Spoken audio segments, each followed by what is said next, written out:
Assalamualaikum warahmatullahi wabarakatuh. Selamat malam sobat muda. Kembali lagi dengan Fajrul pada malam hari ini. Aku dan Alfat akan membahas tentang tema nasionalisme. Kita menunggu Mas Alfat ya untuk bergabung. Semoga kali ini lebih baik dari yang Assalamualaikum. Gimana? Gimana? Waalaikumsalam. Ya, mendingan lah ya. Coba dimulai dulu aja. Ya, mendingan. Kalau tadi muter-muter, sekarang jalan tapi masih burem mukanya. Oke. Serius ini. Pengantar tentang nasionalisme ya. Ya. Soalnya suara kamu sejujurnya benar kresek-kresek Jul. Nggak terlalu aku tangkap di sini. Tapi terlepas dari itu, saya ingin menyampaikan ke kawan-kawan sekalian bahwa mohon maaf ini karena saya nggak tahu, udah sekitar 7 kali setiap live Instagram saya pasti selalu bermasalah. Dan kalau misalnya teman-teman yang penting di luar sana bisa menangkap pesan saya secara jelas ya, meskipun di saya suaranya Mas Fajrul ini nggak terlalu jelas ya di sini. Dan untuk berkaitan dengan tema ini, saya ingin mengawali seperti ini teman-teman sekalian, bahwa yang dimaksud nasionalisme itu secara sederhana adalah sebuah spirit, sebuah semangat dari suatu bangsa untuk bersatu padu melawan sesuatu kayak gitu. Jadi nasionalisme itu semacam semangat, spirit yang hadir di dalam suatu bangsa. Nah, apa sih yang menjadi spirit bagi bangsa Indonesia untuk bisa bersatu padu? Ini Ocin kenapa lagi nih? Itu, bentar dulu, apinya naik IG dulu. Udah, diinin dulu nih Ocin bentar. Nah, jadi pertama yang saya pahami bahwa nasionalisme Indonesia itu tumbuh dari kesamaan bahwa kita sebagai bangsa yang sama-sama terjajah. Itu adalah hal yang sangat mutlak yang terjadi secara realita, dan kita tidak bisa membantah bahwa kita ini memiliki kesamaan sebagai satu bangsa. Ya karena apa? Karena kita pernah sama-sama dijajah oleh Belanda, dijajah oleh Portugis, Spanyol kalau kita belajar ya, Inggris kayak gitu, bahkan sampai Jepang. Itu yang kemudian kita sadar secara bersama. Nah, kemudian muncullah semangat untuk bersama itu dengan menitik beratkan pada semangat anti penjajahan yang pertama, kemudian kedua anti imperialisme. Jadi inilah dua semangat yang saya kira menjadi landasan penting mengapa Indonesia bisa bersatu padu. Kemudian kedua, kalau misalnya Benedict Anderson di dalam bukunya Imagine Community menggambarkan ya bahwa komunitas terbayangkan itu komunitas yang terimajinasikan adalah bahwa kita itu merasa senasib sepenanggungan.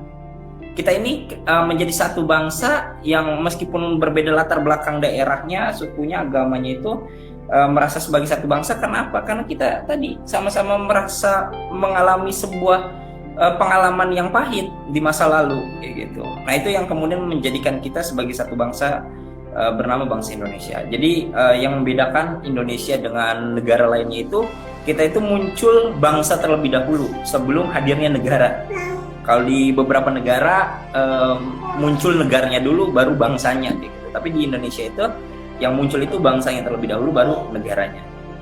Nah, kemudian yang menarik dari nasionalisme kita adalah tadi soal kesamaan peristiwa di masa lalu, kesamaan nasib, dan kemudian yang paling penting yang barangkali akan menjadi garis penting untuk menjadi basis fundamen dalam diskusi kita adalah bahwa bangsa Indonesia ini berbeda. Bangsa Indonesia ini berbineka, dan ini sudah disampaikan jauh hari sebelumnya bahwa Bhinneka Tunggal Ika itu ya nyata yang berasal dari akar kehidupan bangsa Indonesia. Kita itu berbeda-beda tapi kita dipersatukan kayak gitu. Nah, jadi yang menjadi landasan penting terhadap nasionalisme Indonesia itu adalah bahwa kita ini memiliki apa ya, meskipun berbeda tetapi memiliki kesamaan, memiliki keinginan untuk bersatu. Jadi ya kita itu nggak sama, kita itu berbeda gitu loh. Tapi justru kita bertemu pada satu titik di mana ya udah, karena kita berbeda-beda, kita bertemu, bersatu dalam satu titik. Itulah yang disebut sebagai titik temu kayak gitu.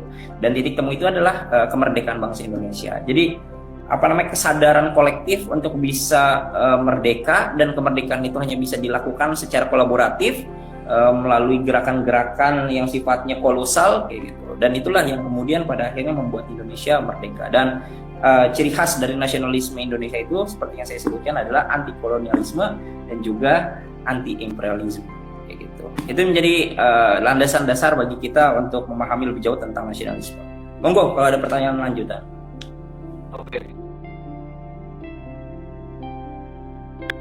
Oke. Terkait dengan isu intoleran ya, bagi saya gini, bro. Memang benar ada segelintir orang, yang saya bilang segelintir ini barangkali jumlahnya nggak terlalu banyak kayak gitu. Orang-orang yang kemudian memang bersikap intoleran, dan ini latar belakang agamanya itu banyak banget gitu loh, bukan hanya seolah-olah Islam kayak gitu. Ini yang saya pahami ya, kelompok-kelompok intoleran, karena jenisnya ini variannya banyak banget. Jadi mereka nggak memandang agamanya apa, tapi yang mereka punya sikap ekstrim, punya sikap intoleran terhadap siapapun kayak gitu, dengan latar belakang apapun. Jadi ini terbuka untuk siapapun ya, yang saya pahami dalam konteks intoleran hari ini. Nah, tapi yang kemudian menarik di sini adalah bahwa isu tentang intoleransi dan radikalisme itu muncul kurang lebih sekitar tahun 2015-2016. Nah, ini yang menjadi sangat menarik adalah seolah-olah orang-orang yang kemudian berislam secara kafah, secara syumul itu seolah-olah intoleran kayak gitu. Ini yang saya lihat salah kaprah di sini. Bahwa sebenarnya orang-orang yang yang berislam secara kafah, secara syumul itu yang terkadang memang citranya itu ya memang seperti itu kayak gitu loh, bahwa Islam yang syumul itu ya seperti itu kayak gitu, yang dia itu kelihatan soleh banget lah secara sosial dan secara pribadi kayak gitu. Tapi kan bagi orang yang sebagian menganggap bahwa ini orang kok taat banget gitu, seolah-olah dalam tanda kutip cenderung dianggap sebagai kelompok ekstremisme. Padahal yang dimaksud sebagai kelompok intoleran, kelompok ekstremisme adalah ketika mereka itu nggak menempatkan sisi persatuan Indonesianya. Jadi mereka itu punya double perspektif gitu loh. Jadi punya dualisme di dalam melihat segala sesuatu.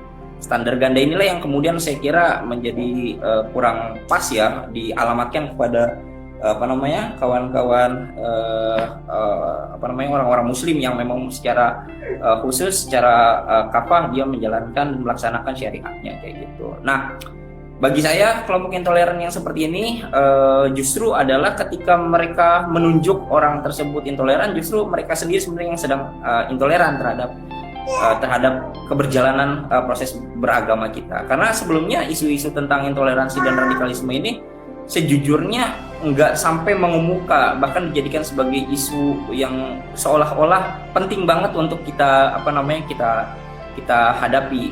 Ya munculnya BPIP yang kita sekarang nggak tahu nih, bahkan Yudi Latif aja yang mengkaji tentang BPIP dan menjadi ketua BPIP mundur kayak gitu loh. Udah dijadikan lembaga ini sudah dijadikan setara dengan kementerian lembaga kayak gitu. Tapi manfaatnya, faedahnya sampai hari ini kita belum bisa menangkapnya sebagai publik. Bahkan banyak sekali desakan untuk membubarkan BPIP. Itu yang saya kira terjadi. Karena apa? Karena ini bukan isu bukan sebagai isu yang sangat fundamental untuk kita angkat. Isu tentang isu fundamental yang penting untuk kita angkat itu adalah soal keadilan sosial, soal penegakan hukum, anti korupsi kayak gitu. Itu yang menurut saya menjadi sangat penting. Karena apa? Kenapa sih negara kita nggak maju-maju dalam hal berjalannya kebernegaraan kayak gitu, konteks tata negaranya. Kenapa? Karena misalnya penegakan hukum yang lemah, keadilan yang tidak hadir kayak gitu loh. Kenapa hukum tumpul ke atas, runcing ke bawah kayak gitu. Itu yang menurut saya imajinasi seperti itu yang secara alamiah lahir dari orang-orang yang memang merasakan perihnya kehidupan kayak gitu. Jadi menurut saya Pancasila itu udah menjadi satu titik temu.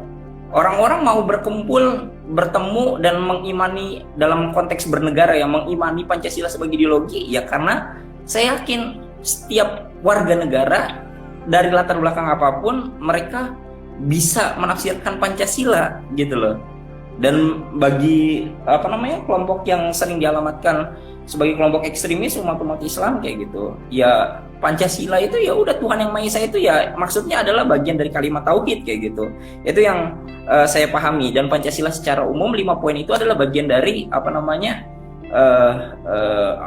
bagi penerapan hukum kayak gitu. Ini adalah sebuah hal yang saya kira menjadi satu lompatan penting bagi kita semua untuk memahami secara betul bahwa yang namanya kelompok-kelompok ekstremis tadi memang ada sebagian kecil dan dia tidak terjebak dalam definisi tertutup ya, bahwa hanya kelompok umat Islam saja karena mayoritas umat Islam di Indonesia kayak gitu seolah-olah yang ekstremis adalah umat Islam. Bukan seperti itu. Tapi intoleran di sini adalah ketika mereka tidak menyadari bahwa kita ini ya memang secara hakikat berbeda kok kayak gitu. Kita punya pandangan berbeda. Di Islam banyak harokah kayak gitu.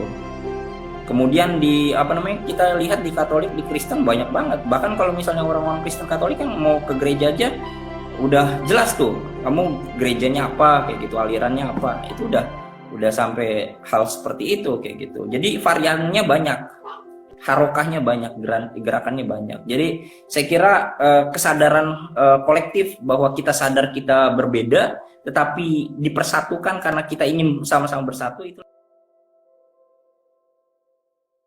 Aku menyampaikan di sini dalam rangka kritik yang konstruktif. Jadi pemaknaannya sebatas itu, kritik yang konstruktif. Pertama, memang kita harus menyadari bahwa negara kita itu terlepas dari banyak kekurangan ya. Sampaikan bahwa kenapa sih kita bisa menjadi pasar, bisa menjadi konsumen yang sangat konsumtif bagi banyak orang. Karena pertama gerakan 100% produk Indonesia itu belum berjalan sampai bawah. Jadi itu hanya sebatas slogan. Indonesia itu paling jago bikin slogan, tapi realisasi aksinya itu sampai ke implementasi itu masih sangat lemah. Nah, kita punya gerakan 100% produk Indonesia kayak gitu, SNI, Standar Nasional Indonesia misalnya, produk-produk yang memang cocok. Nah, kita itu belum nyampe tahapan itu. Baru sampai ada gerakannya tapi belum sampai kemudian menjadi spirit yang benar-benar diyakini secara syumul gitu loh, secara utuh. Nah, itu yang menjadi problem mendasar pertama. Yang kedua, saya melihat bahwa keinginan ini masih terhalang oleh beberapa kepentingan. Jadi ada semacam konflik of interest gitu loh. Untuk kita melakukan sesuatu, melakukan lompatan besar itu seringkali kita dihadapkan oleh persoalan-persoalan yang sifatnya teknis, regulasi, dan itu semua yang kerap menghambat persoalan-persoalan kita.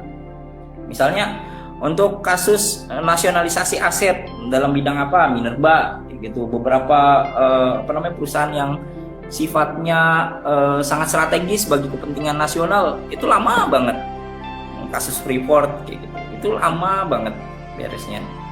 Terus ya banyaklah kasus-kasus lain yang saya kira menjadi sangat penting untuk kita selidiki secara lebih dalam. Jadi bagi kita untuk menghadapi situasi ini, pertama ya perkuat kemampuan akademik kita, dalam artian bahwa kemampuan berpikir ilmiah, menghasilkan riset-riset dan juga temuan-temuan yang bermanfaat dan berguna langsung diaplikasikan kepada masyarakat. Terus kemudian mulai membudidayakan beli produk Indonesia kayak gitu, adalah sebagian cara kecil bagi kita untuk support produk produk lokal. Tapi di saat bersamaan ya kita nggak bisa memungkiri bahwa kehidupan kita itu juga pasti akan membutuhkan yang namanya bantuan atau produk dari luar negeri. Intinya jangan sampai kemudian kita close minded. Itu yang pertama. Yang kedua, di saat bersamaan harus diimbangi oleh kesadaran kolektif bahwa kita punya produk. Kalau misalnya produk kita bagus dan bisa bersaing, ya kenapa enggak kita beli produk dalam negeri, beli tas buatan Indonesia apa sih yang bagus kayak gitu. Celana, baju buatan dalam negeri bagus nggak sih? Oh, bagus kayak gitu kan. Sekarang brand-brand lokal juga udah mulai tumbuh, kesadaran untuk bisa membeli ke sana ya harusnya diimbangi gitu loh dengan munculnya produk-produk baru dari Indonesia kayak gitu sih. Itu yang saya kira menjadi salah satu jalan bagi kita juga untuk mencapai kemandirian bangsa lewat kesadaran kolektif kayak gitu. Itu aja sih. Oke, nah terkait dengan beli produk lokal, beli produk program yang menarik bro, menurutku. Yaitu di Kulon Progo ya, Ya, bela beli. Nah, itu sangat luar biasa sih. Jadi bahkan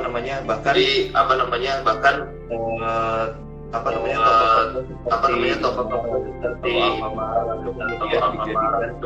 Tomira, toko milik rakyat. Tomira kayak gitu, tokoh milik rakyat dari mana hal-hal kayak gitu adalah produk asli dari Pulau Progo. Bahkan sampai air minum juga. Ya, airku. Dan kalau misalkan kita ngomongin kopi gitu ya, saya paham juga gitu ya. Sebenarnya kemarin itu ada yang pernah menyampaikan tiga yang dari Aceh. Itu sebenarnya oleh yang di seluruh dunia. Tapi kemudian yang terjadi adalah gitu aja gitu.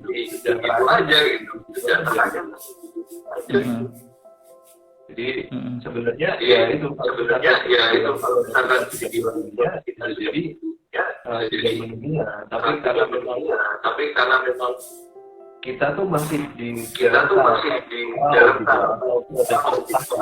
dan mentah. Jadi yang terjadi adalah itu tadi kita sangat dieksploitasi, tapi kemudian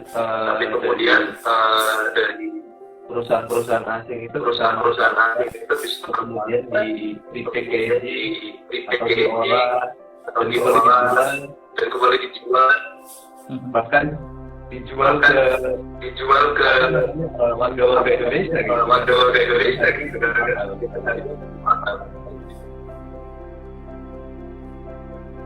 Oke, ya betul, sepakat. Jadi problem itu. Nah, terus terkait dengan ini Mas Alfat. Masalah kepribadian gitu. Kalau menurut Mas Alfat kepribadian yang sekarang mulai luntur dan kemudian itu apa sih?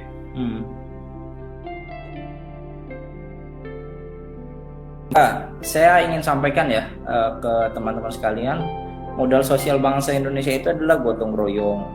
Itu nggak bisa kita pungkiri. Dan bahasa kekinian gotong royong itu ya kolaborasi lah, kurang lebih sederhananya seperti itu. Kolaborasi kebaikan. Saya memaknai ya harus kolaborasi kebaikan. Karena begini, kolaborasi itu saya maknai sebagai kata kunci untuk melakukan kerja-kerja sosial politik besar. Dan hal ini yang harus dipahami oleh kita secara mendasar ya, bahwa yang kita maknai sebagai sebuah kolaborasi itu ya khusus dalam hal-hal baik aja. Karena apa? Orang-orang jahat pun ternyata kolaborasi loh. Ini sangat-sangat faktual karena ya nggak mungkin kejahatan itu nggak terstruktur. Nah, kalau seandainya kebaikan yang semestinya hadir kayak gitu ternyata berserakan, nggak terkoordinasi, nggak ada kemudian yang mengomandoi, maka kemudian ya hilang. Kebaikan itu akan terkalahkan dengan sendirinya oleh yang namanya kejahatan. Dan hal itu yang menjadi poin kesadaran bagi kita semua bahwa tugas kita itu ya mau nggak mau harus kolaborasi, karena itu adalah bagian paling penting dalam kehidupan berbangsa kita. Modal sosial dasar kita itu gotong royong, dan bahasa kekiniannya ya kolaborasi kayak gitu, untuk gerakan kolaboratif. Dan saya ingin sampaikan ke teman-teman sekalian bahwa budaya untuk gotong royong sejauh ini itu hadir, tapi apa ya, sedikit material kayak gitu loh. Banyak sekali gerakan-gerakan kolaboratif yang memang mengedepankan nilai volunteerism, kayak gitu, kerelawanan. Tapi banyak sekali yang sekarang itu ibaratnya saya nggak akan gerak kalau logistik nggak ada kayak gitu. Itu yang yang sangat disayangkan. Jadi apa ya, kalau saya melihat kecenderungan masyarakat kita, terutama di perkotaan belakangan ini adalah lebih kepada apa ya, tersentuh oleh globalisme, dan globalisme itu salah satunya berimplikasi pada adanya materialism kayak gitu. Itu yang saya kira menjadi salah satu tantangan paling besar yang dihadapi oleh bangsa Indonesia. Itu yang pertama ya, terkait dengan model sosial bangsa kita, gotong royong atau kolaborasi yang kemudian sedikit menghadapi tantangan. Nah, yang kedua yang saya kira menjadi menjadi budaya paling tidak bisa dilepaskan dari bangsa Indonesia itu adalah ketika kita melihat bahwa jiwa empati kita ini kadang-kadang nggak terpanggil untuk situasi krisis kayak gitu loh. Jadi dalam situasi krisis ini sekarang kita cenderung selfish, kita cenderung lebih mementingkan diri sendiri, egois kita, sehingga kemudian menafikan peran serta orang-orang yang di sekitar kita. Orang-orang di sekitar kita lapar, belum bisa makan, kemudian barangkali nggak tahu bagaimana caranya untuk bisa tahan hidup kayak gitu. Itu kurang. Dan empati itu kan menitik beratkan bahwa kita itu berusaha untuk menjadi orang lain. Nah, karena kita merasa egois, kemudian kita abai terhadap lingkungan sosial kita, ya udah hilang semua. Teman-teman terdekat kita, sahabat kita, tetangga kita, terus kemudian orang-orang terdekat kita, nggak tahu kita kabarnya bagaimana. Kita hanya sibuk di dalam dunianya kita sendiri. Ya, saya kira forum-forum semacam ini sangat penting ya untuk mewaraskan akal pikiran kita, menjernihkan segalanya supaya kita ya tetap berusaha gitu loh untuk memberikan penyadaran kepada publik tentang hal-hal yang menjadi konsen bagi kita, dan konsen kita seharusnya adalah bagaimana kita bisa berempati terhadap orang lain kayak gitu. Karena sejatinya di sekolah, di kampus, dimanapun kita berada, tugas terbesar bagi seorang terpelajar adalah memiliki rasa empati.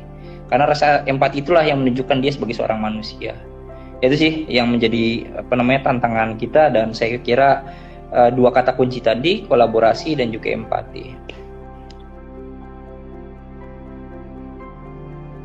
Kalau kita bicara masalah gotong royong, empati di tengah situasi pandemi COVID-19 ini kayak gitu. Kalau menurut Mas Alfa sendiri, hal ini sudah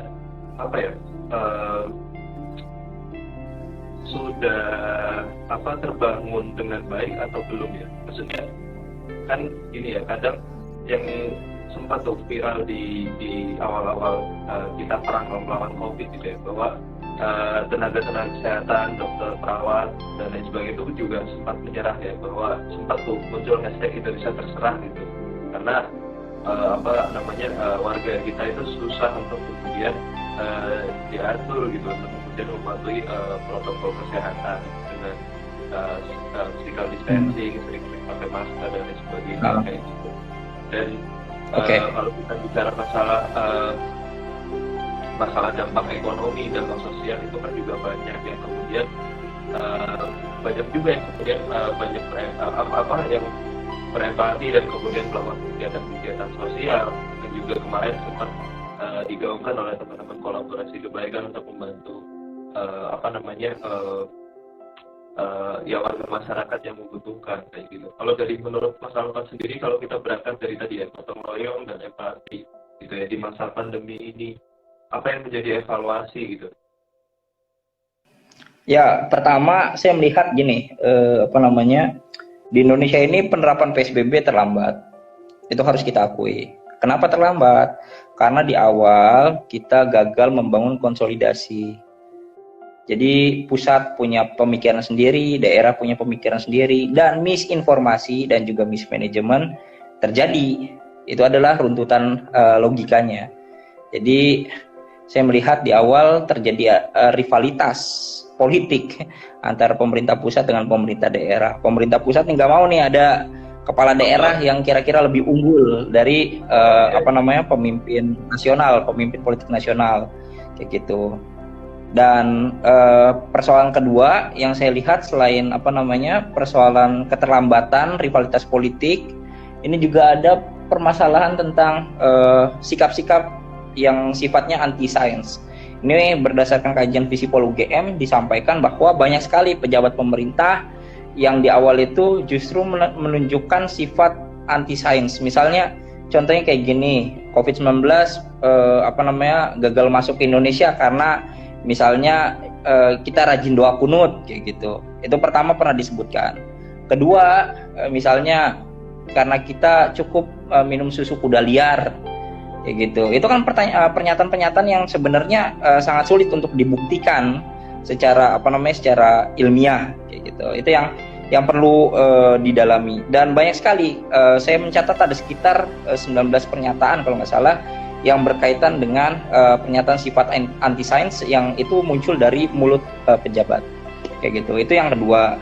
Kemudian selanjutnya yang saya kira menjadi persoalan tambahan atau runtutannya adalah di awal memang masyarakat itu pada akhirnya kan meniru apa yang dilihatnya dari media massa. Apa sih yang pemimpin lakukan? Apa sih yang kemudian dilaksanakan, dikeluarkan kebijakannya oleh pemerintah? Itulah yang kemudian dilihat, citranya itu muncul kepada masyarakat. Dan ternyata justru mismanagement, misinformasi itulah yang justru muncul di hadapan publik, dan publik menangkap itu sebagai sebuah sentimen negatif, bukan sentimen positif kayak gitu. Karena apa? Karena kok bisanya gitu loh, pemerintah miskoordinasi segala macam yang menjadi kewenangan siapa, ini menjadi sangat buruk. Ditambah pada saat itu ya penentuan terkait dengan siapa yang berhak untuk menjadi pihak untuk menghalau atau berwenang dalam kasus COVID-19 ini untuk proses penanganannya itu masih belum jelas sebelum adanya Satgas COVID-19 kayak gitu. Itu yang jadi satu hal yang perlu kita dalami, dan hal ini punya implikasi yang signifikan.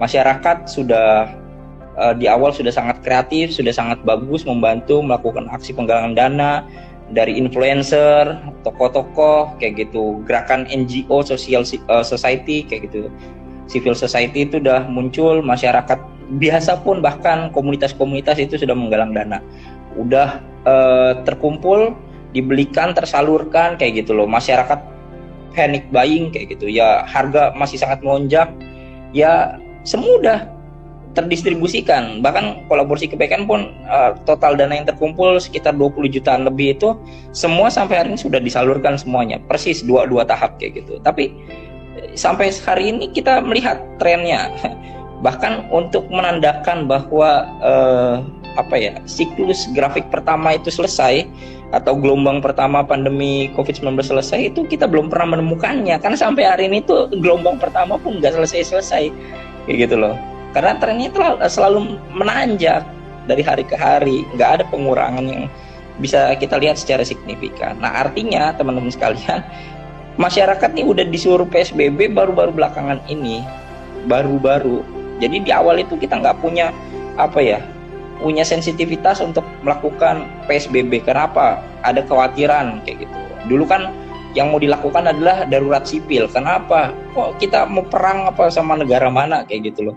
Kalau saya membaca ya, negara awalnya takut untuk mengeluarkan uang untuk mengambil pilihan karantina wilayah, karena dalam konsep karantina wilayah di dalam undang-undang kekarantinaan wilayah, negara harus memberikan kebutuhan paling mendasar kepada masyarakatnya selama proses karantina wilayah.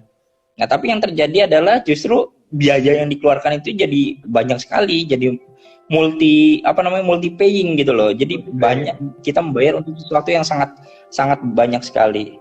Kita udah minjem uangnya, uangnya terkuras habis entah kemana, bantuan sosialnya juga berantakan kayak gitu loh. Dan yang menerima juga nggak tahu. Terus kartu prakerja juga jadi semi bansos kayak gitu. Kemarin sempat bermasalah, sempat dihentikan sementara, sekarang udah masuk ke periode kelima kayak gitu. Itu juga jadi problem yang mendasar. Ribu buat yang di Gitu. bawah gaji 5 juta juga. 5 juta ya itu yang terbaru. Jadi banyak sekali hal-hal yang saya kira menjadi satu ini ya, apa namanya, konsen mendasar bagi kita. Ditambah Perpu tentang COVID-19 ini sudah dijadikan sebagai undang-undang, di mana pemerintah meskipun ada mismanagement, misinformasi kayak gitu, itu nggak bisa dituntut karena bersalah kayak gitu. Itu yang banyak ditentang oleh publik kayak gitu. Karena bagi saya ya yang belajar ilmu politik, di dalam situasi krisis itu akan selalu ada free rider. Free ridernya bentuknya apa? Kalau dulu kasus Senturi ya kita bisa melihat ya, ternyata ya kasus Senturi banyak juga yang bermain di sana. Ini bisa jadi di dalam COVID-19 ada orang-orang yang bermain dengan dana-dananya, dengan dana yang luar biasa tadi. Itu yang saya yakini ya sebagai apa namanya, sebagai pengamat politik, bahwa di dalam situasi kritis atau krisis itu memungkinkan bagi free rider untuk muncul. Free ridernya bentuknya apa ya? Bisa jadi orang yang berusaha untuk mengetuk palu tentang RUU Cilaka Omnibus Law kayak gitu. Itu juga menjadi apa namanya, menjadi satu hal yang krusial kayak gitu. Terus kemudian berusaha untuk menggolkan RUU Minerba kayak gitu. Itu yang saya kira menjadi satu hal yang cukup ini juga cukup perlu kita pikirkan kayak gitu. Itu sih bro. Oke.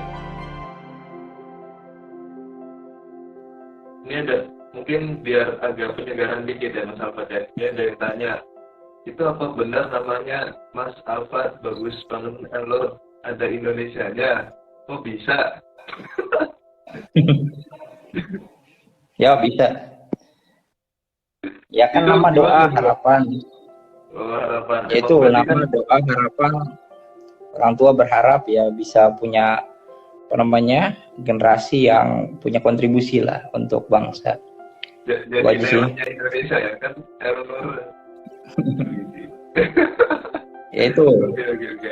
Alfat kan artinya kemenangan. Kemenangan bagus, yang baik, tutur katanya baik, menjadi pribadi yang menang, yang baik, tutur katanya, sikapnya, terus panuntun menjadi teladan, contoh. Elnur itu kan cahaya yang kehadirannya layaknya sinar matahari yang dibutuhkan Indonesia ya bagi seluruh bangsa Indonesia gitu. Masya Allah, luar biasa. Gitu. Amin. Iya, oke. Baik Mas Alfat, tadi menarik sekali ya bahasa tentang COVID-19.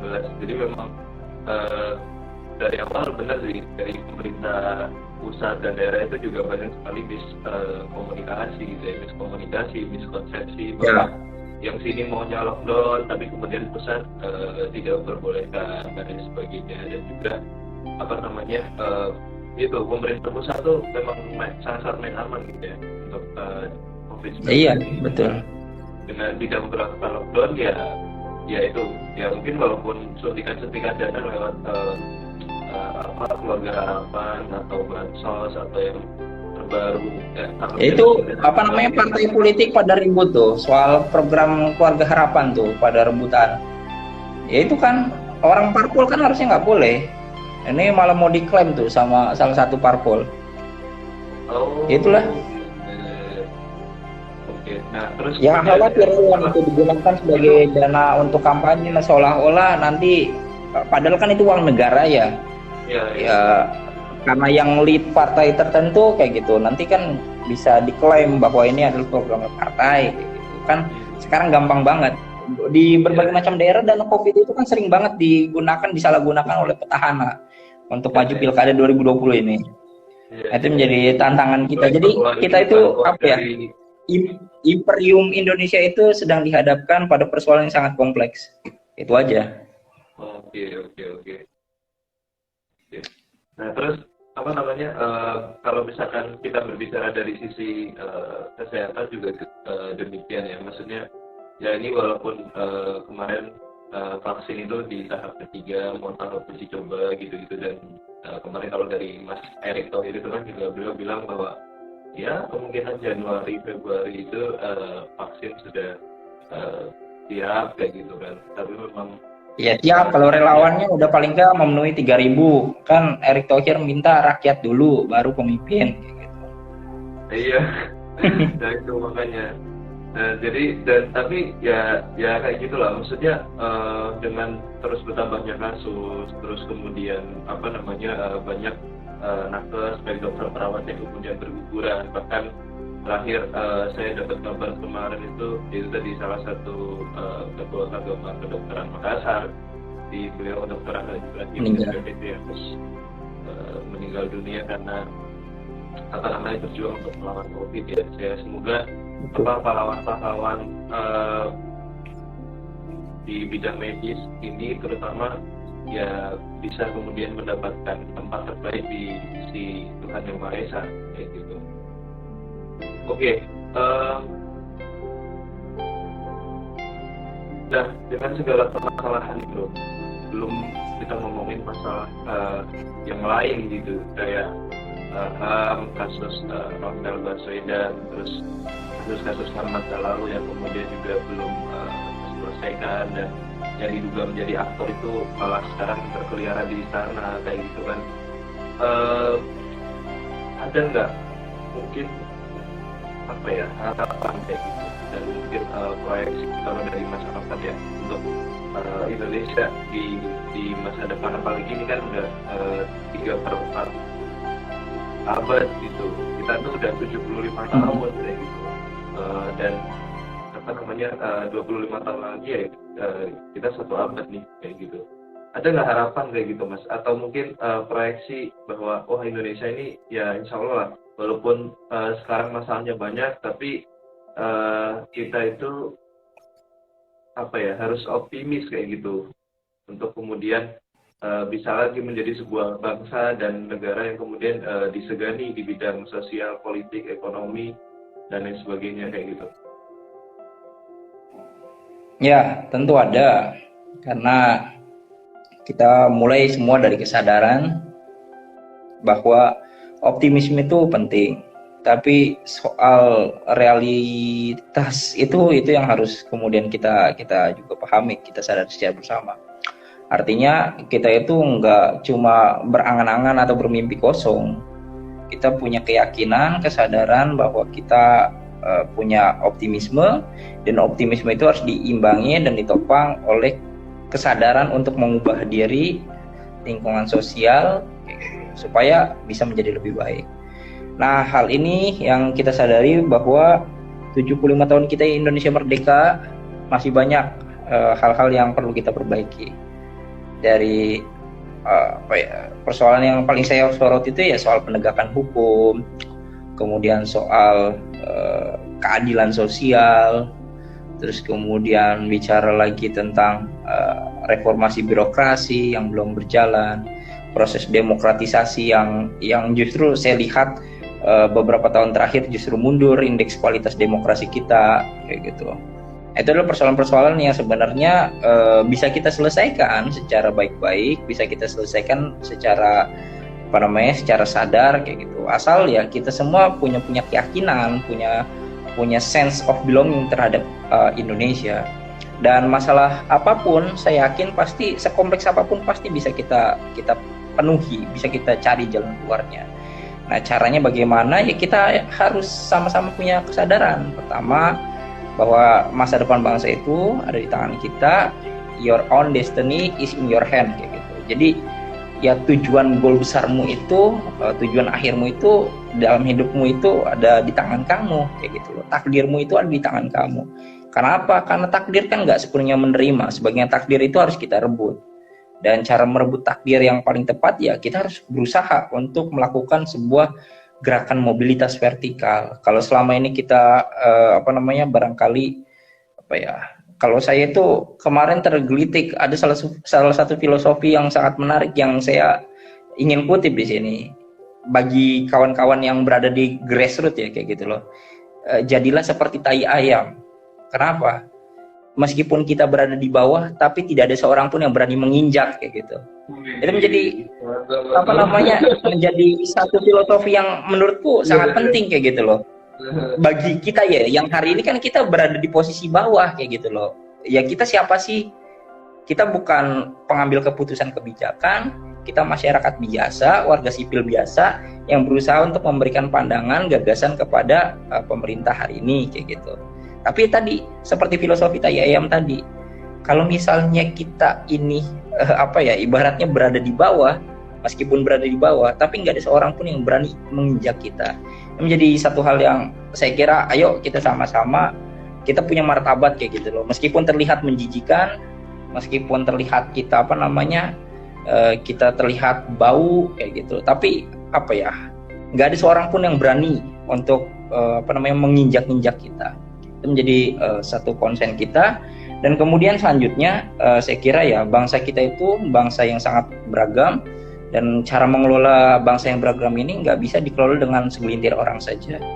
Saya yakin orang-orang yang menonton di layar ini hari ini, atau misalnya nanti di post setelahnya kayak gitu, saya punya keyakinan bahwa di sini pasti ada orang-orang baik kayak gitu loh.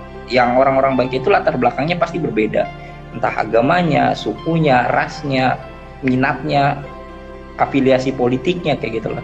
Tapi kita semua dipersatukan oleh kesadaran, kemauan untuk bersama. Dan kesadaran, kemauan untuk bersama itulah yang kemudian menjadi satu rangkaian besar bahwa kita butuh kepemimpinan yang mampu menggerakkan, kepemimpinan yang butuh sebagai dirijen yang bisa menghasilkan tuntun atau nada-nada yang enak, yang renyah untuk bisa dinikmati oleh setiap pendengarnya kayak gitu. Dan saya kira 100 tahun Indonesia merdeka nanti kita bisa mewujudkan cita-cita kebangsaan kita.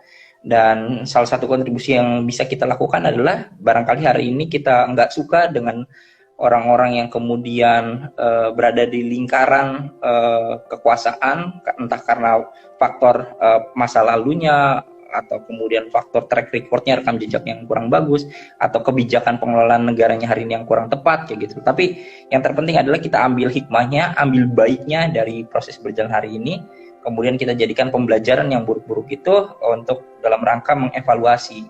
Sehingga ketika kita mendapatkan mandat di kemudian hari, ketika kita mendapatkan amanah untuk bisa memimpin republik ini di bidang sektornya masing-masing, maka kita sudah siap dan kita tidak akan mengulangi kesalahan yang sama ketika generasi hari ini sedang memimpin. Barangkali itu yang bisa menjadi gambaran ideal buat kita semua. Ya, semua harus berusaha, karena Indonesia tidak bisa dikuasai oleh segelintir orang saja. Kita butuh kepemimpinan kolektif, kepemimpinan yang mampu menggerakkan orang-orang yang baik dari latar belakang yang berbeda, tapi kemudian disatu padukan oleh keinginan untuk hidup bersama dan berdampingan. Itu sih imajinasi saya. 2045 ya insya Allah Indonesia berkolaborasi kebaikan.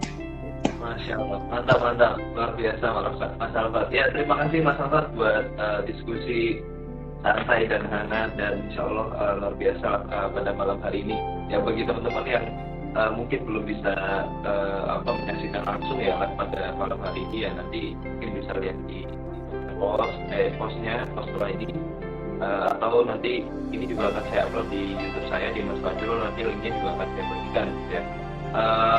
Ya, mungkin saya ingin menutup ya dengan kata-kata bahwa kita lahir di tanah air tercinta ini, kemudian makan, minum dari sumber daya alam yang ada di tanah air kita ini, bahkan istilahnya kita mengeluarkannya lagi kotoran, dan kotorannya ini masuk ke dalam perut tanah air kita ini, ya sudah selayaknya gitu ya, bahwa kita harus mempunyai rasa untuk kemudian menjaga, merawat tanah air, bangsa dan negara ini untuk kemudian tetap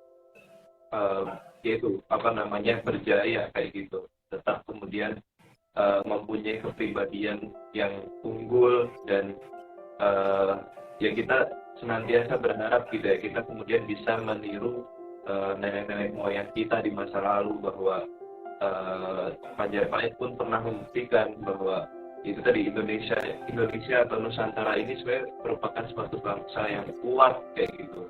Dengan tadi kalau kata Mas Alfat, yang penting kuncinya dua hal gitu ya, yaitu menjaga semangat gotong royong dan empati antar sesama kayak gitu. Oke, mungkin itu aja Mas Alfa. Terima kasih atas diskusinya malam ini.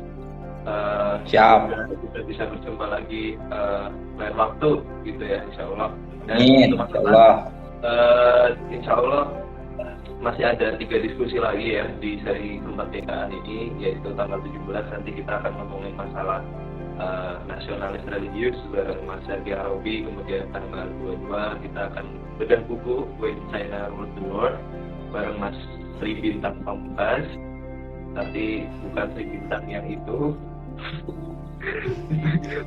Terus kemudian yang terakhir tanggal 29 kita akan bareng Mas Retas ya, ngomongin peran muda, kontribusi pemuda yang aplikatif untuk bangsa ini kayak gitu. Oke, mungkin itu saja.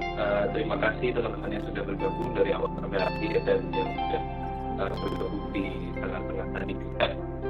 Semoga teman-teman bisa mendapatkan manfaat dari diskusi kita pada malam hari ini.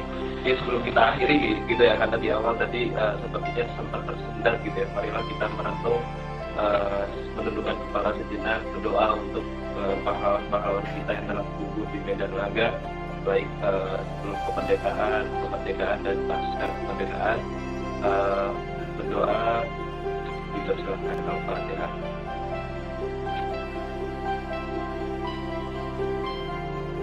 Oke, terima kasih. Sekali lagi, Assalamualaikum warahmatullahi wabarakatuh. Terima kasih, Mas Bro. Sehat, sukses terus.